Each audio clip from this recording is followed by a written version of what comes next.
Hello friends, good morning. જય શ્રી કૃષ્ણ. સ્વાગત છે સિમીઝ વ્લોગ.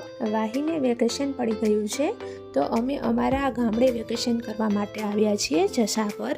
તો અમારા બાજુમાં રહે છે સંજના ભાભી, તો એમનો બાબો છે શ્યામ, એ વાહીનો ફ્રેન્ડ છે. તો તે જસા પર ગામની આંગણવાડીમાં જાય છે. તો એ આવતો હતો તો વાહી પણ કે મમ્મી મારે પણ સ્કૂલે જવું છે શ્યામની. સંજના ભાભી સવારે 9 વાગે વાહી અને શ્યામને આંગણવાડીએ મૂકી આવ્યા હતા, પણ 12:30 વાગે તેડવા જવાના હોય છે.